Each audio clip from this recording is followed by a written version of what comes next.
Pemirsa Ketapang TV Jurnal, jumpa lagi bersama saya Paulina Piling dalam Berita Sepekan Ketapang TV Jurnal yang menyajikan informasi menarik dan berita-berita terhangat dalam sepekan. Inilah dia Ketapang TV Jurnal dalam sepekan.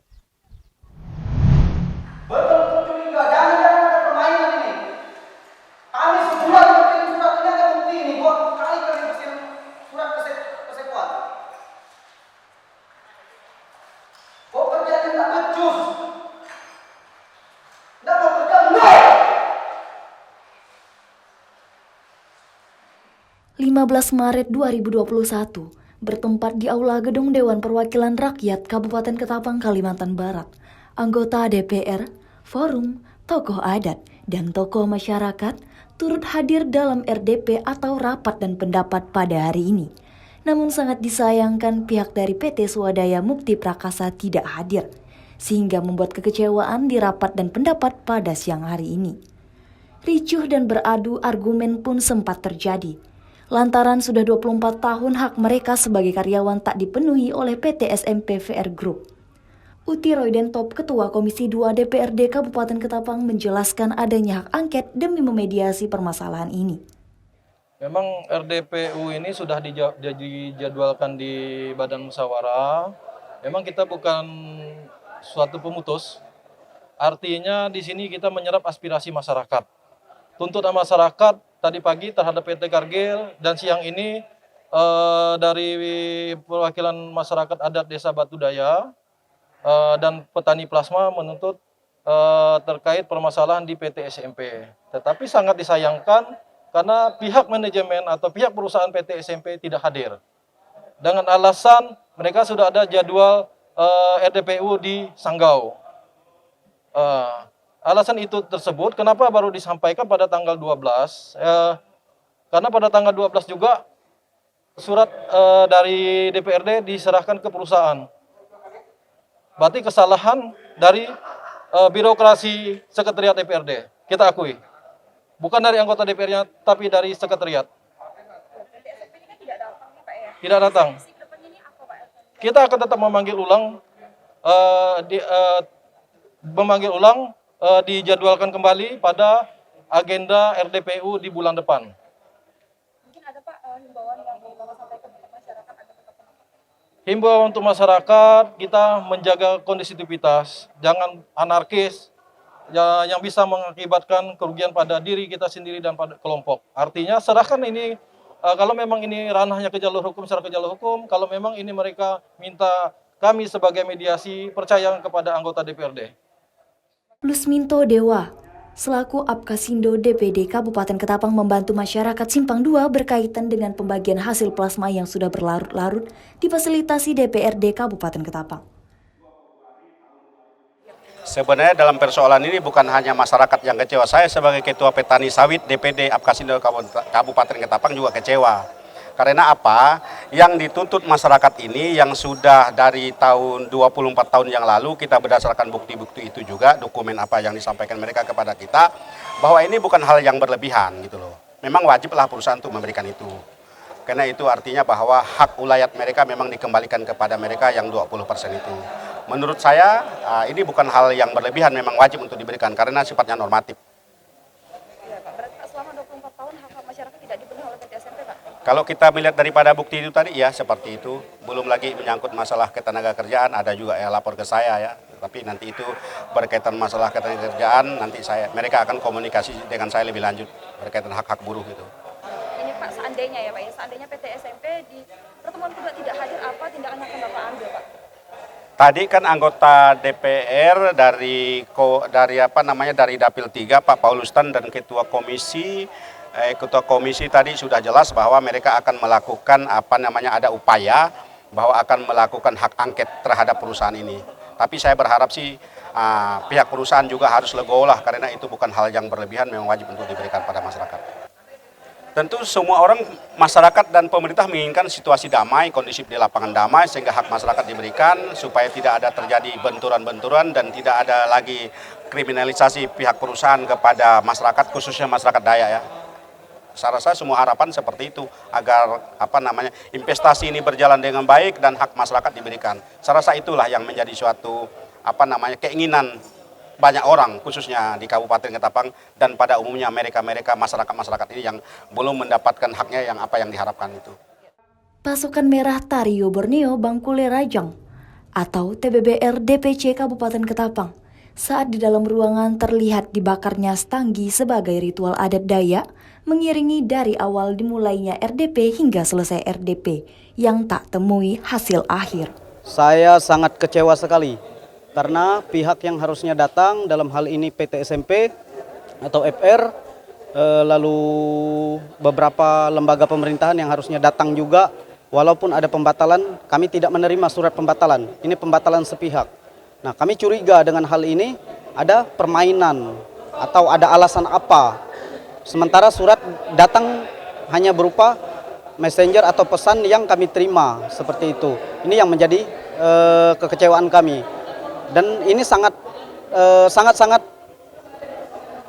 mengganggu atau membuat resah di masyarakat. Karena apa?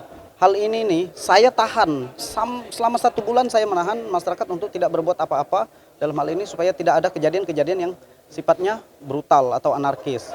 Tetapi mereka main-main dengan saya. Selain dengan saya, itu dengan lembaga tertinggi yang ada di Kabupaten Ketapang yaitu Dewan, dalam hal ini DPRD.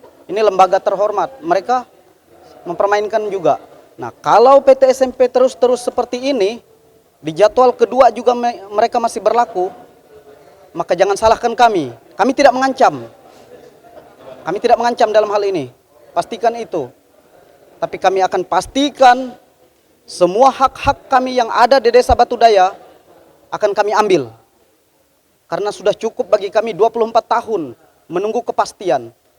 Hingga saat ini belum ada kepastian. Dan ini perjuangan dan langkah yang kami tempuh dengan cara-cara elegan. Tetapi jika kami disakiti, jangan tunggu. Atau segeralah kalian minggat dari wilayah kami sebelum kami yang itu kami pastikan. Ini bukan ancaman, tetapi kami sudah muak dengan hal-hal yang semacam ini. Semoga semua ini bisa diselesaikan dengan cara humanis dan saling menguntungkan. Dari Kabupaten Ketapang di Tauktari Mauludea, Muhammad Naufal mewartakan untuk Ketapang TV Jurnal. Jelaskannya. Cek dulu, kalau tidak ada kasih. Mana lagi? Yang mana tadi yang beli? Tunjuk aja, Bang. Ya. Kasus judi togel pertama diungkap pada 8 Maret 2021 sekitar pukul 16.20 waktu Indonesia bagian Barat. Di areal salah satu warung kopi, Komplek Pasar Baru, Kecamatan Delta Pawan. Di mana saat ini diamankan seorang penjual togel berinisial LP, 60 tahun, warga Kelurahan Sampit, Kecamatan Delta Pawan. Dari tangan pelaku, polisi menyita barang bukti berupa 3 buah handphone, 2 buah pulpen, dan uang tunai sebesar Rp1.979.000. Di kasus kedua dan ketiga, pada tanggal 11 Maret 2021, jajaran Polsek Delta Pawan mengungkap 2 kasus di 2 warung kopi yang berbeda dan masih berada di Komplek Pasar Baru. Dari hasil pengungkapan, diamankan seorang penjual togel berinisial MA, 43 tahun, warga Kalinilam, dan sebuah handphone yang di dalamnya terdapat SMS transaksi togel serta sejumlah uang senilai Rp319.000. Di tempat yang berbeda, diamankan pula seorang penjual togel berinisial HAR, 57 tahun, warga desa Mekarsari, Benua Kayong. Dari tangan pelaku diamankan sebuah handphone dan uang senilai Rp1.108.000 dari hasil pemasangan togel. Kasus perjudian, ya, itu TKP-nya di Pasar Baru, ya, Pasar Baru. Itu tersangkanya yaitu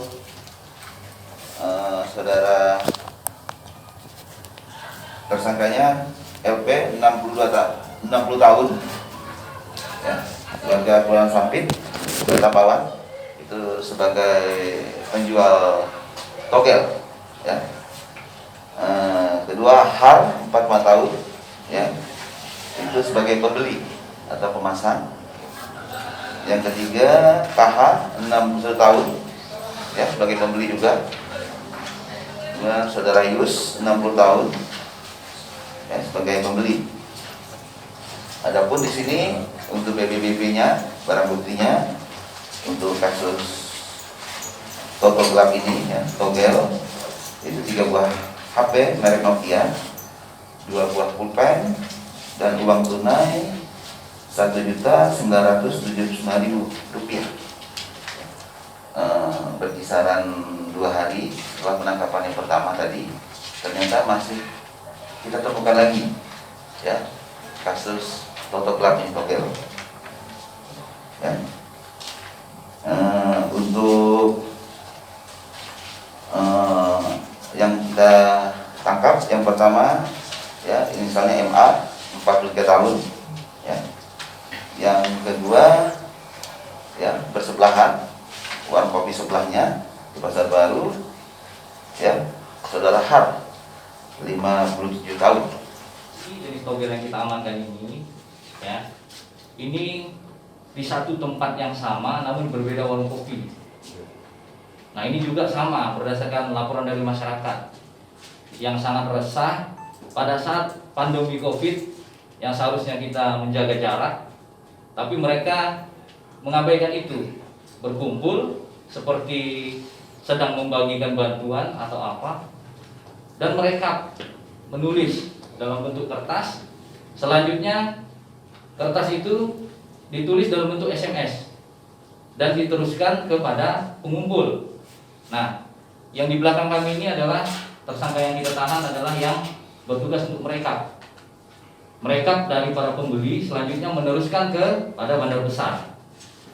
Nah, untuk bandar besarnya kita juga coba kejar. Namun saat ini keterbatasan kita karena memang modus mereka memang semakin hari semakin canggih. Jadi tidak lagi seperti dulu pakai karbon ditulis, pakai bukti di bawah. Nah sekarang mereka menggunakan SMS atau mengirim menggunakan mesin fax, dan ada juga yang pakai email secara online. Kasus judi togel ini masih diselidiki lebih lanjut untuk mengetahui bandar besar judi togel di Kabupaten Ketapang. Para pelaku yang diamankan terjerat pasal 303 ayat 1 dan ayat 3 KUHP dengan ancaman pidana penjara paling lama 10 tahun dan denda sebesar 25 juta rupiah. Paulina Piling, M. Naufal melaporkan untuk Ketapang TV Jurnal. Ya, nih, lihat, diri, ya, kosong ya, oke, ya, oke, Pak. Angkat tangannya, angkat ke atas tangannya. Nah, Ya, Ibu, kosong ya, nggak ada apa-apa ya. Oke, Pak ya, saya ambil. Ini kocek depan, ya.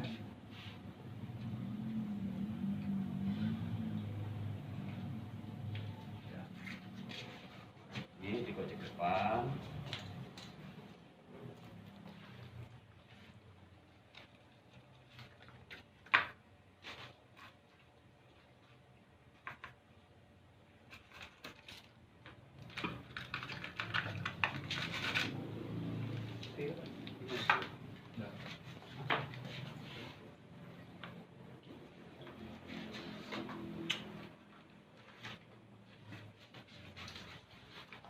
Iya. Itu apa itu?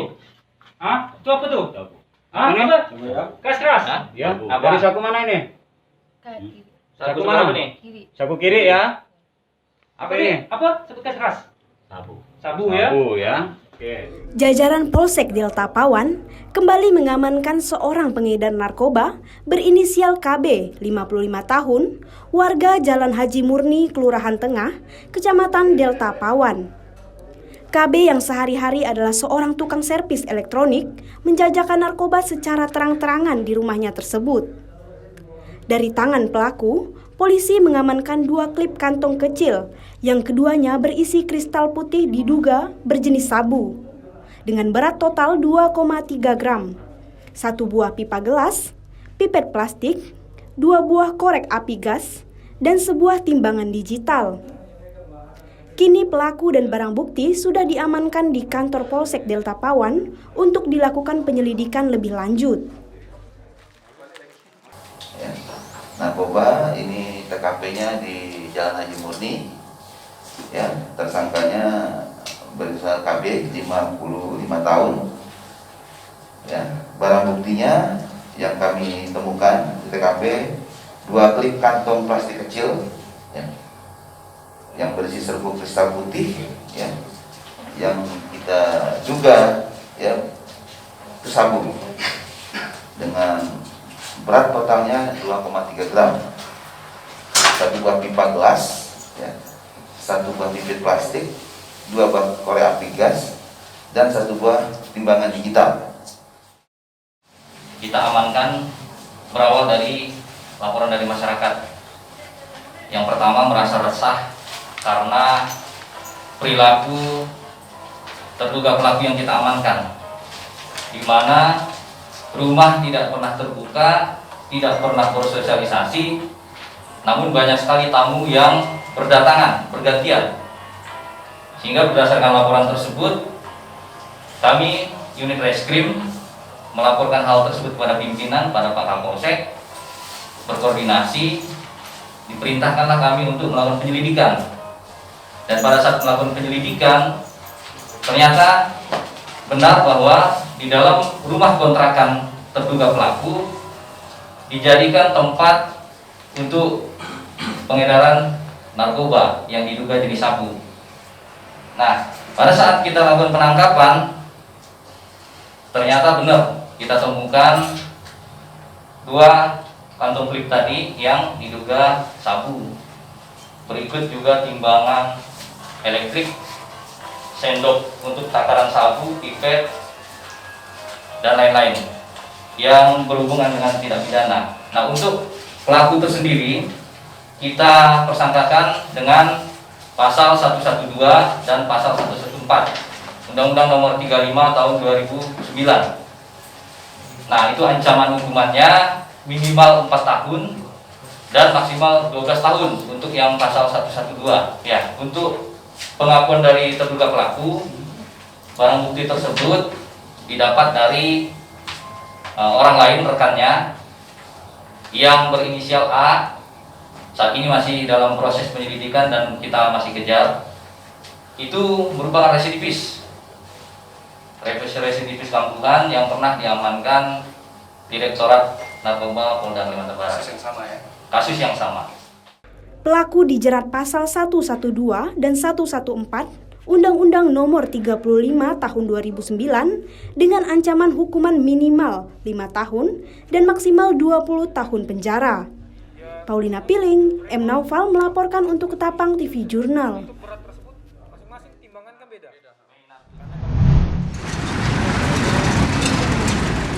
Dengan keluarnya kebijakan e-tilang yang sudah berjalan di Polda Kalimantan Barat, Kota Pontianak, yang berjalan dengan lancar hampir tanpa kendala, dapat menjadi acuan bagi tiap kabupaten dalam membantu penertiban kelengkapan kendaraan. Di tingkat kabupaten sendiri, hingga saat ini Polres Ketapang belum dapat menjalankan proses e-tilang kepada pengguna jalan raya. Akibat minimnya fasilitas penunjang seperti kamera beresolusi tinggi yang dapat menangkap data pengendara yang melanggar aturan. Nah, untuk di Satlantas Polres Ketapang sendiri, secara prinsip kami personil Satlantas sangat siap untuk menjalankan elektronik tilang ini. Akan tetapi kita menunggu dukungan sarana prasarana dari pusat. Saat ini untuk di Kabupaten Ketapang kita bekerja sama dengan Diskominfo. Itu ada beberapa titik di persimpangan dan lampu merah sudah didukung dengan kamera. Akan tetapi untuk spek sendiri dalam pelaksanaan e-tilang belum memadai.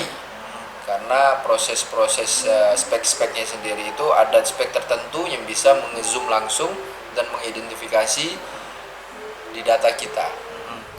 AKP Andika Deski juga mengatakan kebanyakan pelanggaran yang dilakukan pengendara di Kota Pontianak adalah melawan arus, tidak menggunakan helm, serta banyak anak di bawah umur yang membawa kendaraan sendiri di jalan raya. Paulina Piling melaporkan untuk Ketapang TV Jurnal.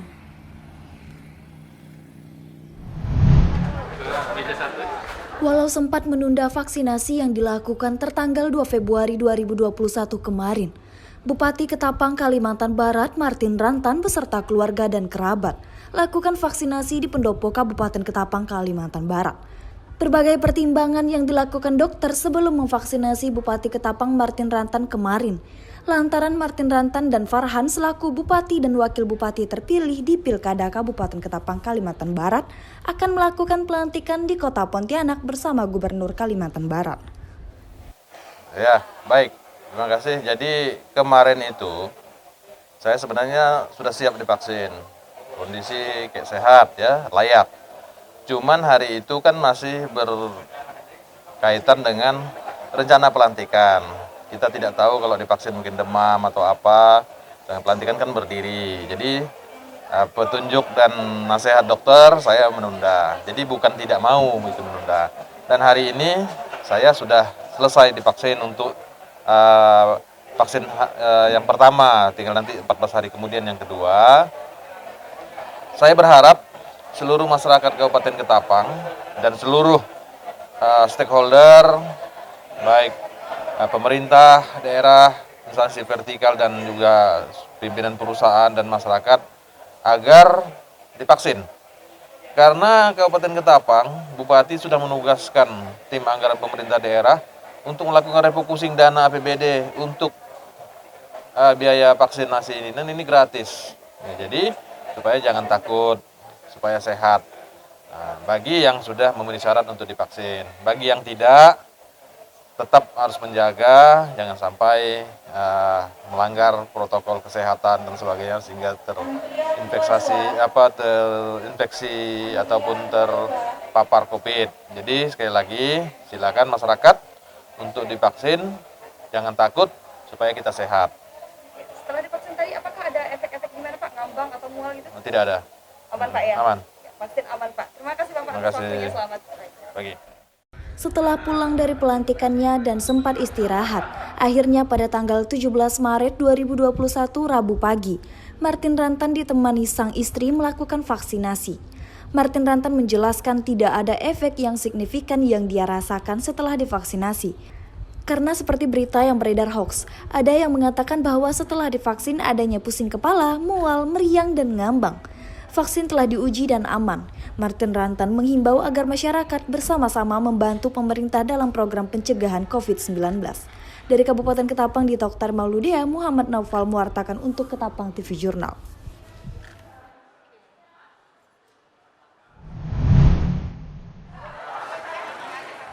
Rekan-rekan para guru hadir dan antri dengan tetap menerapkan standar protokol kesehatan. Baru-baru ini beredar bahwa vaksin yang datang ke Indonesia adalah vaksin kadaluarsa. Berita hoax tersebut tentu meresahkan segelintir masyarakat hingga membuat masyarakat takut. Albertin Tri Kurniasih, selaku Kepala Bidang Pelayanan Kesehatan menjelaskan bahwa mereka dengan ketat menjaga dan memastikan bahwa vaksin yang diterima oleh masyarakat memiliki jangka waktu kadaluarsa yang masih jauh dan sudah aman. Sama seperti dengan vaksinasi pertama, hanya yang pada saat vaksinasi kedua ini tentunya yang sudah pernah mendapatkan vaksinasi pertama. Himbauan Bu mungkin yang ingin Ibu sampaikan untuk masyarakat luar sana, karena kan setelah ini kan vaksinasi akan dilakukan untuk masyarakat umum. Himbauan saya jangan takut untuk vaksinasi ya, karena ternyata sudah banyak yang membuktikan bahwa vaksinasi itu tidak ada efek sampingnya. Kalaupun ada memang tergantung kondisi masing-masing, tapi sampai sejauh ini yang telah kami laksanakan tidak ada efek samping yang berat. Aman saja Bu. Iya. Iya Bu, terkait berita yang hoax nih Bu yang beredar saat ini di Instagram maupun media sosial lainnya tentang adanya vaksin yang masuk ke Indonesia itu kadaluarsa Bu, gimana Bu? Kami kurang tahu tentang masalah itu, tetapi yang jelas yang kami terima vaksinnya tidak ada yang kadaluarsa. Jadi vaksin tahap pertama itu kita terima itu tanggal 3 Mei 2021 kadaluarsanya, dan itu sudah dilaksanakan vaksin tahap pertama untuk tenaga kesehatan. Lalu untuk yang saat ini vaksinnya kadaluarsanya tanggal 26 Juli 2021, jadi masih lama banget gitu lah, masih setahun lebih kan. Jadi saya rasa pemerintah juga tidak akan sembarangan mengedarkan atau mendistribusikan vaksin yang kadaluarsa. Karena kan kita regulasinya sudah jelas ya. Obat atau vaksin yang akan digunakan tentunya harus yang masih memenuhi batas kadaluarsa tersebut. Dinas Kesehatan sendiri sudah memastikan bahwa vaksin yang masuk itu benar-benar yang masih layak ya Bu ya? Iya, karena gini, kalau teman-teman mengikuti proses pengiriman vaksin dari awal, itu kita pengecekannya kan 2 kali nih. Dari pengirim, dari provinsi sendiri, dan dari kabupaten itu sama-sama mengecek waktu kadaluarsanya. Jadi saya rasa untuk keteledoran kadaluarsa yang berbeda itu saya rasa sangat kecil. Iya. Masyarakat dihimbau agar tak takut vaksin dan mengajak agar bersama-sama mensukseskan program pemerintah dalam upaya pencegahan COVID-19. Kepala Sekolah SDN 06 Delta Pawan juga sudah memberikan statement bahwa sampai saat ini pun vaksin tidak memberikan efek yang aneh-aneh, seperti berita hoax yang banyak beredar di media sosial lainnya. Ini surat yang diberikan ini adalah surat sudah divaksin yang kedua, Bu. Nah, jadi yang pertama kemarin juga dapat seperti ini. Nah, setelah 14 hari setelah divaksin yang pertama ini kan ini yang kedua. Nah, dapat ini juga. Ya, jadi surat vaksin yang kedua. Iya. Gitu. Bapak kan setelah melakukan vaksin yang pertama itu selama 14 hari melakukan vaksin yang kedua lagi. Apakah dalam jeda yang 14 hari itu mengalami gejala-gejala atau efek-efek lainnya, Pak? Iya, tidak ada sama sekali, Bu. Jadi selama 14 hari setelah saya divaksin itu tidak ada merasakan apapun yang tidak ada yang saya rasakan gitu, Bu. Jadi malah rasa-rasanya saya setelah divaksin ini makan agak kuat, tidur agak enak. Nah gitu. Ya. Jadi harapan saya kepada seluruh warga yang belum divaksin, kita jangan sampai termakan oleh isu hoax. Kebanyakan sekarang kalau kita baca di media sosial, itu banyak sekali yang menakut-nakutkan kita. Padahal itu tidak, Bu. Tidak sama sekali. Itu saja, Bu. Oke, terima kasih. Pemerintah berharap agar masyarakat mau dan bersedia bersama-sama mensukseskan program pemerintah dalam upaya pencegahan COVID-19 ini. Dari Kabupaten Ketapang, Dita Oktari Mauludea, Muhammad Naufal mewartakan untuk Ketapang TV Jurnal.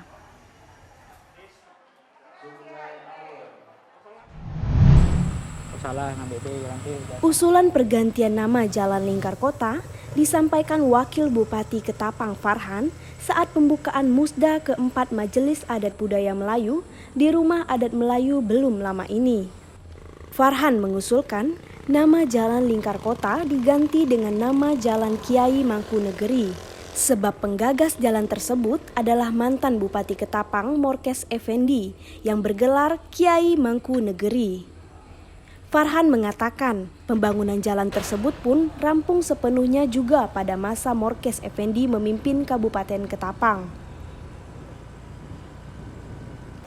Jalan lingkar ini kita sebut juga Jalan Kiai Mangkunegeri.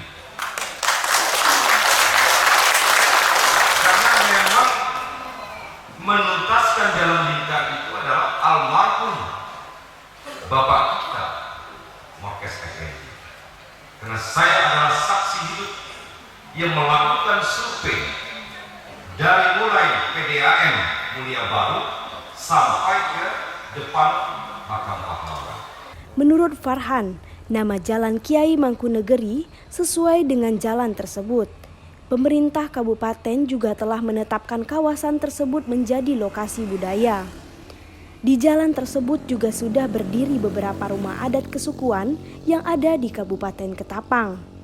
Paulina Piling, M. Naufal melaporkan untuk Ketapang TV Jurnal.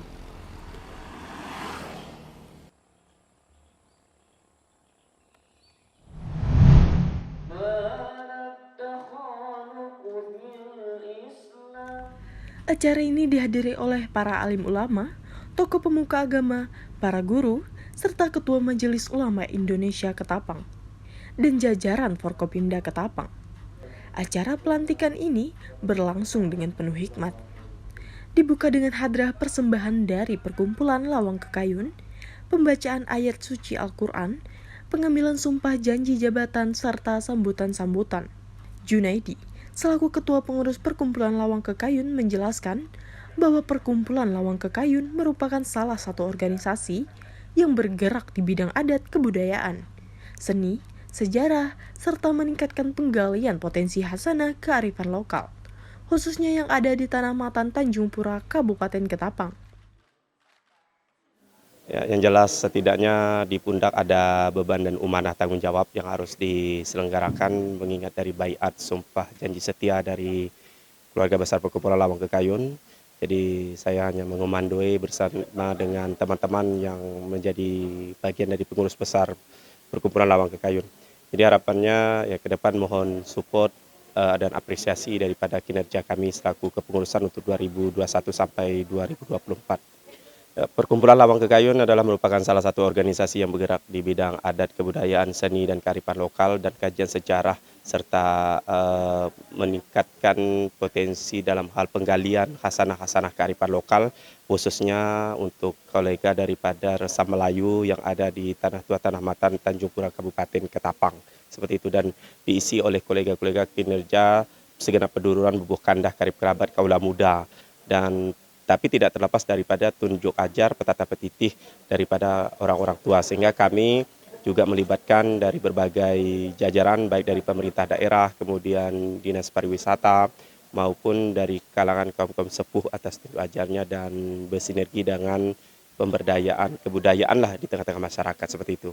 Kedepan kita ingin pertama adalah lebih banyak lagi untuk menggali cakupan-cakupan terkait tentang kearifan lokal yang belum muncul ke permukaan dan akan kita berusaha untuk share lah bahasanya dan membudidayakan lagi segala sesuatu yang sifatnya sudah dinafikan atau tidak lagi berlaku bagi kalangan muda ya untuk dari style penampilan ataupun apapun terutama seperti hal-hal yang menjadi kebiasaan permainan anak-anak di zaman sekarang kan begitu. Kemudian di luar itu juga untuk penguatan kapasitas keorganisasian bagi keluarga besar Perkumpulan Lawang Kekayun sendiri dalam upgrading keorganisasian itu yang berusaha kita ingin lakukan seperti itu. Harapan kita ke depan Lawang Kekayun tetap selalu eksis ya dan tidak hilang ibarat dari permukaan, tidak pernah putus asa atau pupus dari hajat dan cita-cita untuk tetap melestarikan dan membantu program-program dari jajaran pemerintahan. Terus membangkitkan khasanah-khasanah kebudayaan dengan pede saja, dengan keberanian, dan tentu tidak terlepas dari tunjuk ajar adab petata petitih Skapur Siri Suras Pinang lah bagi kita di kalangan Melayu, sehingga kita merasa dapat terbantukan dengan dapat membangun komunikasi beserta jajaran-jajaran orang-orang di luar dari Perkumpulan Lawang Kekayun. Kita bersifat terbuka, mengingat ya Lawang adalah suatu jalan masuk dan keluar. Jadi selama mematuhi aturan dan tata tertib dan sesuai dengan visi misi, ayo saja gitu kan. Dan Kekayun setidaknya merupakan puncak daripada Astaguna Telur, setidaknya merupakan pengharapan cita-cita ke depan agar lebih maju dan baik lagi seperti itu. Junaidi berharap agar Perkumpulan Lawang Kekayun akan tetap eksis, tetap membantu mewujudkan program-program pemerintah dan membangkitkan khasanah kebudayaan. Tiara Nandika, Tony Adam melaporkan untuk Ketapang TV Jurnal.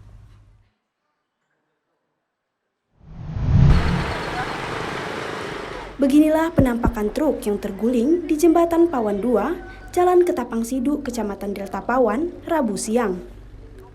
Kejadian bermula ketika mesin kendaraan yang mati secara tiba-tiba saat truk bermuatan ini mulai menanjak menaiki jembatan, yang membuat supir kehilangan kendali dan mulai membanting setir untuk menghindari kendaraan lainnya yang berada di belakang. Beruntung tidak ada korban jiwa dalam kejadian ini.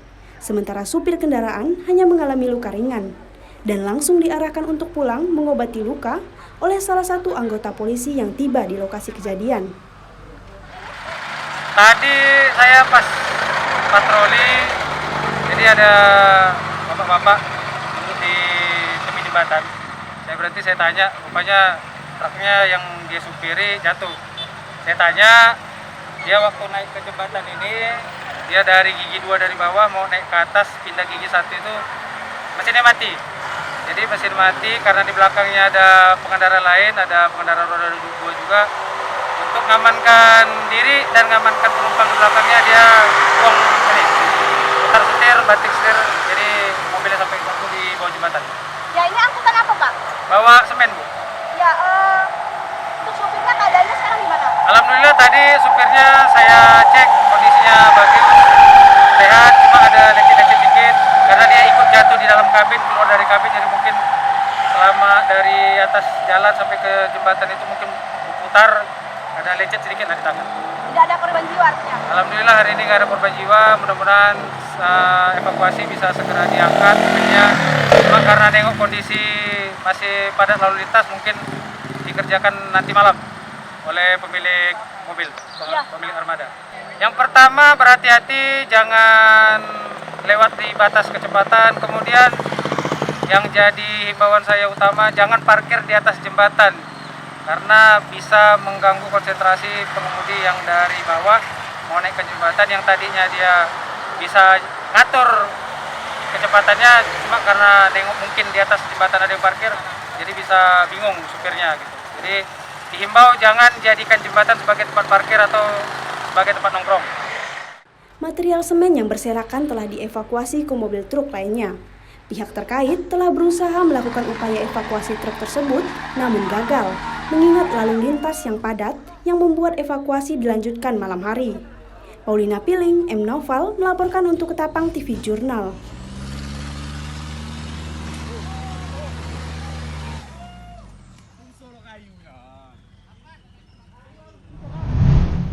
Demikianlah Ketapang TV Jurnal dalam sepekan hari ini. Saya Paulina Piling beserta seluruh tim redaksi yang bertugas pamit undur diri. Selamat berakhir pekan dan sampai jumpa.